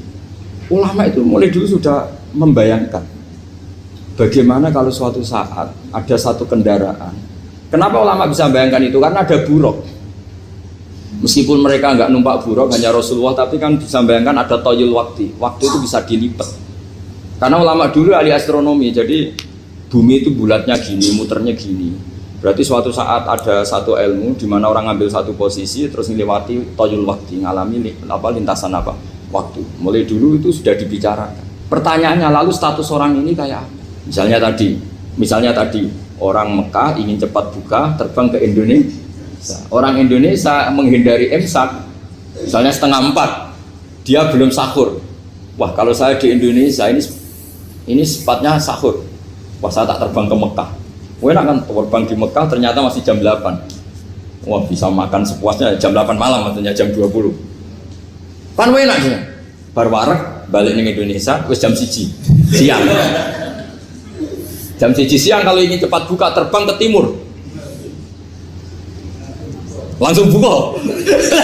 Berarti dia kira-kira puasa aja 3 jam. Tapi terus ya mungkin kalau sampean tahu kok Gus sudah repot-repot ngono tinggal turu delok sinetron kok buka dhewe. Itu tidak hukum, saran itu namanya apa? Kalau hukum tetap tadi yang dikatakan puasa adalah imsak mulai jam imsak sampai ghurubus. Lalu pertanyaannya lagi, ghurubus samsi sampai imsak itu konversi jam apa nyata-nyata ghurubus samsi? Kalau yang diliwati khatul istiwa itu nyata, fi'lan kalau dalam bahasa Arab fi'lan awaqiyah. Tapi kalau Anda orang kutub, saya sering kirim-kiriman surat sama mufti-mufti yang ada di Timur Tengah, di Eropa, konsultasi maksudnya. Orang kutub itu kan tidak ada matahari, tidak ada apa-apa. Jika kalau Anda baca kitab di kutub, mesti Gus Bak ajaran pembohong. Misalnya orang kutub ngaji saya, kamu harus subuh sebelum matahari terbit. Sekali matahari terbit, waktunya hilang. Duhur setelah matahari agak ke barat. Asar kalau matahari terbenam, hilang waktunya. Terus mereka bisa bilang, mataharinya di mana? Maka pertanyaannya, boleh gak mengkonversi waktu untuk orang kutub? Jadi misalnya pola umum subuh jam 4:30. Berarti antara subuh dan qadha itu 1,5 jam. Subuh sama duhur polanya berapa berarti? Kalau 4:30 sampai jam 12 itu 6 sama 7,5. Berarti ya kira-kira habis subuh nunggu 7,5 jam baru duhur, nunggu 3 jam baru asar, nunggu 3 jam baru maghrib. Berarti waktu puasa kira-kira antara jam 4 sampai jam 6. Berarti berapa jam itu? 12 sama 2 14 jam. Oke, berarti orang kutub harus puasa 14 jam. Tidak bergantung waktu mata. Tapi ada lagi pertanyaan lucunya gini, lalu 14 jam Gus itu dimulai dari mana? Apa asal 14 jam? Apa harus ada konsensus setarnya? Masih ada PR lagi. Menurut kamu gimana? Ada konsensus setarnya dimulai jam 4 dini hari. Apa asal jumlahnya? Imsak 14 jam. Mikir lagi kan? Itu di Denmark itu ada satu musim di mana siang terus sampai sekian bulan. Siang terus sampai orang sana itu capek. Kenapa ada siang terus? Logikanya kan tadi bumi itu saya juga belajar falak, astronomi. Kalau tepaan kamu di sisi yang barat agak utara atau agak selatan, matahari ini nyentrong terus. Sehingga bumi mulak-malik ya kamu kesentron terus karena kita ini kan tepaan di katulistiwa. Di khotul istiwa. Sebenarnya khotul istiwa itu bahasa Arab dari kata khotul istiwa. Khotun itu garis, istiwa itu tengah. Islam itu oleh Allah memang dipilih di tempat paling top yaitu Mekah. Mekah Ka'bah itu surratul ardi. Jadi sebelum ditemukan ilmu astronomi itu Nabi sudah ngendikan Al-Ka'bah surratul ardi. Ka'bah itu pusarnya bumi. Sehingga di Ka'bah itu satu-satunya area yang terbebas dari medan magnetis. Karena dari utara dan selatan benar-benar di tengah. Maka potensi jam paling akurat di dunia itu ya hanya jam yang di Mekah itu. Karena apapun akuratnya teknologi di Amerika atau Jerman, karena jam itu dari logam tetap ketarik medan magnetis, entah berapa 00, tetap kena. Misalnya jam di Jerman lebih dekat mana kalau Jerman? Mesti ketarik medan magnetis, entah berapa kadarnya, karena materi jam dari logam. Sementara di Mekah karena di tengah itu terbebas dari medan magnetis. Nah, sehingga yang segaris dengan Mekah kayak Indonesia itu semuanya khotul istiwa. Nah kalau khotul istiwa normal itu artinya ya 12 siang secara umum ya 12. Sehingga ulama Indonesia kalau ngaji itu lebih gampang, lebih tidak dianggap bohong. Karena ya ada terbitnya matahari, ada zawalus syamsi, ada hurubus syamsi. Coba kalau kitab itu Anda baca di kutub utara sama kutub selatan, murid kamu bingung semua. Ini gimana Ustadz, tidak ada matahari kok semuanya diukur pakai matahari. Lalu pertanyaannya dikonversi kan? Pertanyaannya kalau dikonversi pakai apa? Asal 14 jam, apa harus sepakat dimulai jam berapa? Milih mana? Milih sepakat. Pertanyaannya kalau sepakat, ukurannya siapa yang jadi ahlul halli wal aqdi?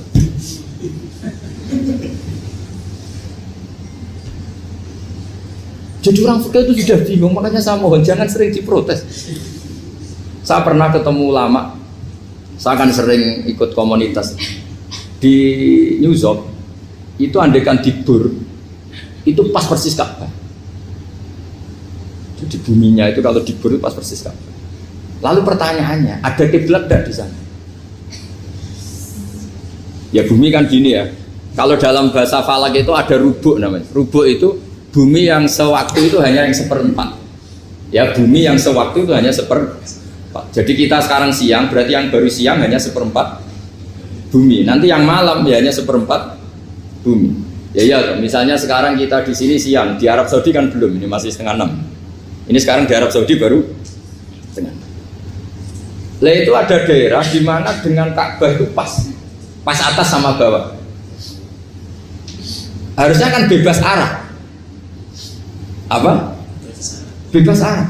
Lalu orang sana sholatnya itu menghadap kemana? Pernah ulama New York itu minta fatwa ke Rabitatul Alam Al-Islami. Lalu kita harus menghadap kemana? Makanya dalam dunia anekdot ulama itu ada anekdot Abu Nawas itu orang yang nggak pernah kalah debat. Dia itu terkenal nggak pernah kalah debat. Tapi dia ada ilmuwan. Dia punya tetangga ilmuwan, punya pengaruh besar. Semua orang ngaji ke ilmuwan itu. Mantelnya bukan main, karena dia ahli falak, ahli astronomi. Mau nandingi dia tidak bisa, nggak nandingi itu reputasinya jatuh. Orang itu berteori kalau bumi itu bulat-bulat. Kalau kamu jalan ke sini, maka akan ke titik yang suatu saat si profesor ini kemalingan, terus minta tolong Abu Nawas rumah saya kemalingan. Terus lari kemana malingnya? Ke timur. Setelah ke timur, larinya ke timur. Abu Nawas lari ke barat. Terus ditanya, sudah tak bilangin malingnya lari ke timur kok kamu lari ke barat? Nanti ketemu di titik yang sama. Semenjak itu profesornya makal. Oh kamu nyindir loh. Artinya Abu Nawas gak terima. Teori anda itu gak bisa. Secara keilmuan benar, tapi secara faktual gak boleh. Berarti kalau ada orang ngejar istrinya lari ke timur, dia harus tetap ke barat. Nanti ketemu di titik yang sama. Jadi malingnya tuh lari ke timur, Abu Nawas ngejar ke barat. Ketika ditanya profesornya, sudah bilangin malingnya tuh lari ke timur, kenapa ada ke barat? Kataan kan nanti ketemu di titik yang sama karena bumi bulat-bulat. Nah pertanyaannya gini, lalu kalau yang segaris itu ada arah enggak? Kayak New York tadi. Menurut kamu tetap berkiblat apa enggak usah? Loh kalau yang rubuk jelas. Loh gitu, kalau rubuk begini loh, misalnya begini, terus kamu di sini sama sini kan masih ada arah, tapi kalau sini sama sini masih butuh kiblat. Sama tidak usah protes, orang fikih sudah pusing, tidak usah diprotes. Karena yang dipikir itu macam-macam. Nah ya makanya ini mengkaji ya, saya mohon. Ya kayak tadi ini mengkaji, saya mohon saya cukupkan sekian. Sementing apa ya kita ada respeknya lah sama ulama. Jadi ulama itu susah, mikirnya susah, harus tanggung jawab di depan Allah. Di dunia diprotes terus. Ini mungkin yang bawa kitab ikutnya halaman 293 ya. Itu yang mungkin nanti bisa dikopi sama yang nggak punya tag. Yang nggak punya tag mengkopi sama yang punya. Di sini diantaranya itu ada bab faslun fi dzikri rajul manaqiba nafsi. Bab seseorang boleh menyebut kelebihannya sendiri. Asal niatnya tidak riya. Di sini dicontohkan tadi Bapak siapa namanya? Samsul. Pak Samsul ya. Di sini diceritakan ketika mau masa paceklik, saya ulang lagi masa paceklik, itu Nabi Yusuf karena merasa amanah dan merasa punya kemampuan mengelola ketahanan pangan, beliau bilang ke rajanya, qala ij'alni ala khazainil ardi inni hafizun alim. Raja, jadikan kami pengatur ketahanan pangan karena ini hafizun alimnya dan saya terpercaya. Hanya Nabi Yusuf seorang nabi tentu panutan, beliau menonjolkan kemampuannya itu boleh asal untuk kemaslahatan. Misalnya ada orang Islam sakit atau kiai sakit, dengan dokter bilang saja saya dokter, biar saya yang nangani. Itu boleh karena motivasi Anda dalam menyelamatkan Pak Kiai tadi atau orang yang sakit, bukan motivasi Anda adalah hadun nafsi, misalnya kalau dalam bahasa keinginan apa? Pribadi. Jadi itu boleh. Jadi ini di beberapa contohkan. Ya ayuhan nasu ulimna mantiqat thairi wa utina min kulli syai'. Nabi Sulaiman itu bilang gini, wahai para manusia, saya ini bisa bahasa burung apa saja dan saya bisa melakukan apa saja, wa utina min kulli syai'. Nabi Sulaiman ngendikan begitu karena ingin menunjukkan betapa sayangnya Allah ke saya, sampai saking sayangnya Allah saya bisa menguasai bahasa burung, bahasa binatang. Jadi motivasi seorang nabi itu ingin menunjukkan betapa kudrohnya Allah tidak terbatas. Nah buktinya apa ya? Buktinya Sulaiman, sama tak cerita Nabi Sulaiman itu kalau ke masjid itu mesti jagungan sama orang miskin. Terus beliau bilang gini, miskinun yujalisu miskin, ayo podo kerene jagungan. Karena beliau dengan kenabiannya meskipun kaya raya itu tidak merasa punya sama sekali karena semuanya milik Allah Subhanahu wa Ta'ala. Dan beliau buktikan, beliau kaya raya itu untuk bangun Baitul Maqdis yang semegah itu semuanya pakai asetnya Nabi Sulaiman. Ketika bisa memperkerjakan jin dan setan juga untuk bangun Baitul Maqdis, bukan untuk bangun dirinya, rumah dirinya. Ya ini dicontohkan satu Nabi Sulaiman, dua Nabi Yusuf. Terus ketiga contoh yang diambil, setiap Nabi ketika pidato kepada umatnya mesti ditutup dengan wa analakum nasihun amin. Saya ini adalah penasehat yang terpercaya. Jadi ajaran saya bukan ingin menyesatkan kamu, menyengsarakan kamu, tapi wa analakum nasihun amin. Saya adalah penasehat yang baik. Artinya kan menonjolkan diri. Jadi boleh asal itu untuk kemaslahat. Jadi misalnya UI punya penemuan apa yang keren, yang maslahat orang Islam, diumumkan bahwa ini penemuan UI. Tapi tujuan Anda supaya mengangkat harkat martabat UI. Bukan setelah itu terus kirim surat ke rektor, saya harus tambahan gaji karena saya penemunya. Wah itu sudah nggak bisa jadi wali kalau gitu sudah. Tapi nanti rektornya yang ya agak tahu diri gitu. Masa penemu sama nggak penemu disamakan gitu. Misalnya seperti itu. Jadi di sini ada sekian contoh, mungkin bisa diakses di halaman 293 di bab faslun fi dzikri rajuli manaqiba nafsi. Terus kalau contoh hadis, Nabi sering ngendikan begini, ana sayyidu waladi Adam wa ana awwalu syafi'in, dan saya adalah nabi pertama yang punya hak syafaat. Tapi Nabi ngendikan seperti itu supaya orang punya harapan ketika di mahsyar. Sudah kalau di mahsyar nyari saya karena saya diberi hak syafaat. Jadi asal niatnya untuk maslahat gak apa-apa. Makanya saya sering di mana-mana sering cerita, saya ini menekuni fikih supaya orang kalau belajar fikih jelas ke saya Pak. Kalau saya tidak ngomong, orang keliru guru. Tapi ya harus ada buktinya. Nanti ngomong ahli dok, ada ahlinya ya kacau. Ya jadi boleh ya. Di sini dibabkan faslun fi dzikri rajul manaqiba nafsi. Bab seseorang boleh menunjukkan kemampuannya asal tadi untuk lil maslahah. Sudah Pak Samsul ya? Tadi yang pertanyaan dari siapa itu? Pak Sus Budiar. Pak Sus itu gimana ini kasusnya itu orangnya sudah Islam toh? Sudah nggak masalah. Terus Anda ke Thailand itu nggak niat menghindar toh memang saatnya harus ke Thailand? Hanya menyesal. Oh, hanya menyesal, bagus lah punya penyesalan. Nggak begini ya, kalau orang itu sudah Islam itu kan tidak se-emergensi yang belum Islam, itu hanya ideal. Hanya idealnya seseorang kalau mau meninggal, akhir dari kalimatnya adalah la ilaha illallah. Tapi itu pun ulama dinego. Ini saya beri cerita sedikit. Kitab Fathul Mu'in itu termasuk kitab yang nggak setuju kalau kalimatnya sepersis la ilaha illallah. Kenapa Pak Sus? Logikanya gini, ini semua ulama gitu ya. Itu ada dua riwayat. Mangkana akhiru kalamihi la ilaha illallah dakhalal jannah. Sebagian riwayat mangkana akhiru kalamihi Allah dakhalal jannah. Nah, ulama itu milih yang Allah. Kenapa milih yang Allah? Karena la ilaha illallah itu resikonya tinggi. Pas la ilaha ateis, tidak ada Tuhan, mati. Maka ulama, tradisinya guru-guru kita, kalau ada orang mau mati yang sudah akut, itu hanya ditalkin Allah, Allah, Allah. Karena ini lebih tidak berisiko. Tapi kalau la ilaha illallah pas la ilaha belum illallah, mati. Nggak bisa kamu buat baru mati. Ayo teruskan dulu. Baru mati ini gimana? Belum illallah kok sudah. Jadi makanya terus di situ diterangkan lagi begini. Setelah orang itu melafadzkan la ilaha illallah, kan orang mau mati itu kan macam-macam ya. Ada yang sudah akut, ada yang masih sehat. Kalau masih sehat sebaiknya la ilaha illallah. Tapi kalau sudah akut hanya dilatih apa? Allah. Terus saran kedua oleh kitab Fathul Mu'in diterangkan sebaiknya jangan ngomong lagi. Karena Nabi ngendikan akhir. Akhir itu harus itu menjadi kalimat. Jadi misalnya setelah kamu talqin la ilaha illallah, kamu tanya, "Pak, sertifikatnya di mana?" Akhirnya bapaknya jawab, "Di lemari." Pas melamari mati. Berarti akhir kalimatnya lemari. Makanya kita juga harus memperjuangkan supaya itu benar-benar akhirnya.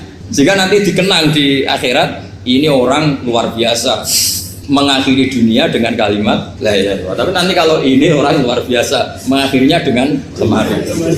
Apalagi tanyanya gini, "Pak, tabungannya di bank apa?" Bisya. Berarti terakhir bilang apa? Bisya. Jadi itu ada aturannya. Jadi kalau nalkin orang sudah ngelapatkan kalimat tauhid, jangan dicak ngomong. Karena kalau diajak ngomong lagi terus mati, yaitu kalimat terakhirnya. Ya, saya kira demikian. Assalamualaikum warahmatullahi wabarakatuh. Mudah-mudahan apa yang telah disampaikan tadi bisa menambah keimanan kita dan ketakwaan kita kepada Allah Subhanahu wa taala. Assalamualaikum warahmatullahi wabarakatuh.